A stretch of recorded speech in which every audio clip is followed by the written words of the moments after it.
Olá, povo de Deus, quarta-feira da 10ª semana do Tempo Comum, 9 de junho de 2021. A nossa reflexão de hoje é a partir de 2ª Carta aos Coríntios, capítulo 3, de 4 a 11, e Mateus 5, 17 a 19. Paulo tinha conhecimento de um grupo de opositores ao seu ministério, por isso vai gastar uma parte significativa da 2ª Carta aos Coríntios para discorrer sobre as bases sólidas do seu apostolado junto às comunidades. Faz a comparação do seu ministério com o de Moisés sem poupar adjetivos fortes a este como ministério da morte.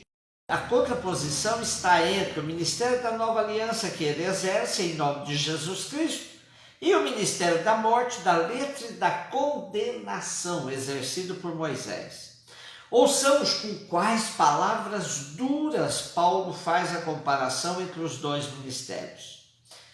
Se o ministério da morte, gravado em pedras com letras, foi cercado de tanta glória que os israelitas não podiam fitar o rosto de Moisés por causa de seu fulgor, ainda que passageiro, quanto mais glorioso não será o ministério do Espírito?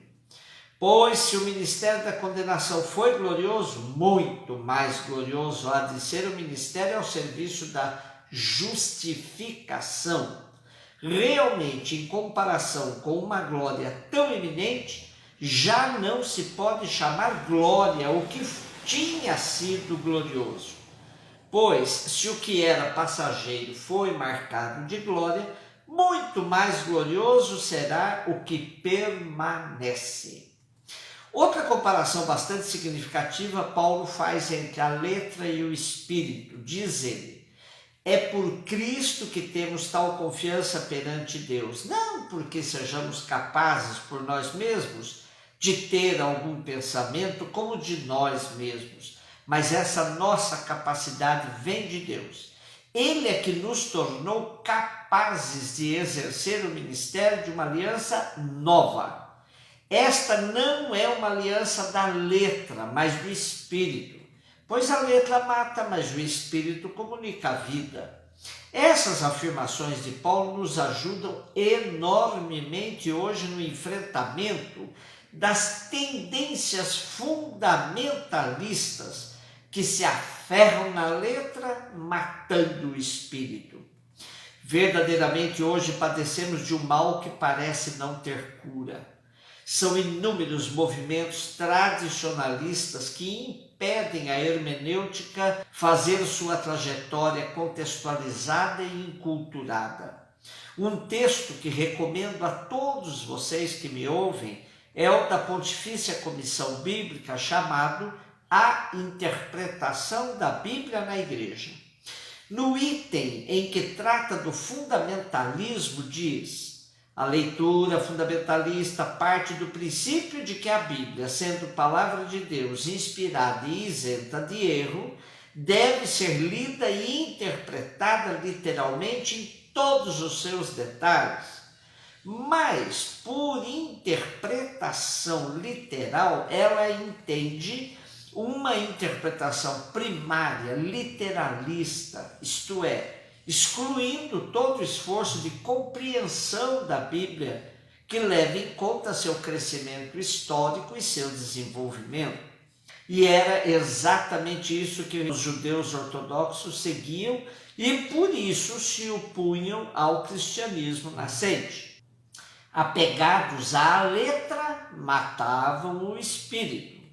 E o texto da Pontifícia Comissão Bíblica ainda afirma duramente: a abordagem fundamentalista é perigosa, pois ela é atraente para as pessoas que procuram respostas bíblicas para seus problemas da vida. Ela pode enganá-las, oferecendo-lhes interpretações piedosas, mas ilusórias, ao invés de lhes dizer que a Bíblia não contém necessariamente uma resposta imediata a cada um desses problemas. O fundamentalismo convida, sem dizê-lo, a uma forma de suicídio do pensamento. Ele coloca na vida uma falsa certeza, pois ele confunde inconscientemente as limitações humanas da mensagem bíblica com a substância divina dessa mensagem. Portanto, extremamente pertinente a defesa que Paulo faz do seu ministério, que se fundamenta em Cristo, na nova aliança e no Espírito, e não mais na letra escrita em pedra, isto é, petrificada, que não permite interpretação e nem adaptação histórica. Mateus 5, 17 a 19. Disse Jesus aos seus discípulos: não penseis que vim abolir a lei e os profetas. Não vim para abolir, mas para dar-lhes pleno cumprimento.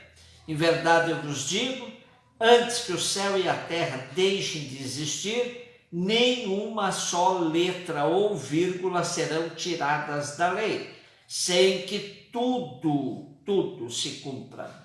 Portanto, quem desobedecer a um só destes mandamentos, por menor que seja, e ensinar os outros a fazerem o mesmo, será considerado o menor no reino dos céus.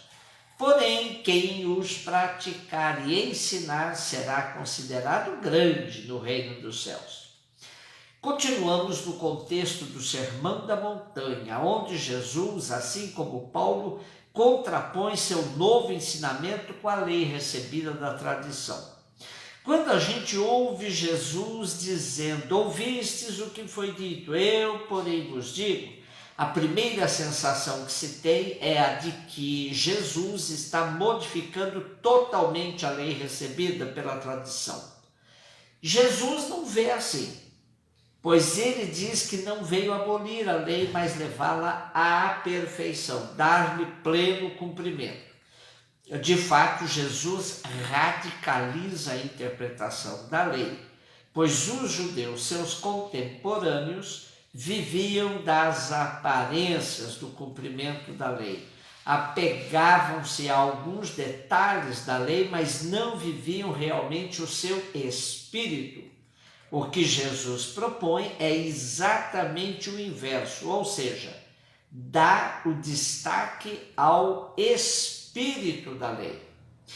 E Jesus não será compreendido pelos grupos fundamentalistas judaicos do seu tempo, que lhes acusam de desrespeitador da lei, de subversivo. Não tenhamos dúvidas. Se Jesus estivesse repetindo seus gestos hoje, seria acusado de comunista, de vermelho.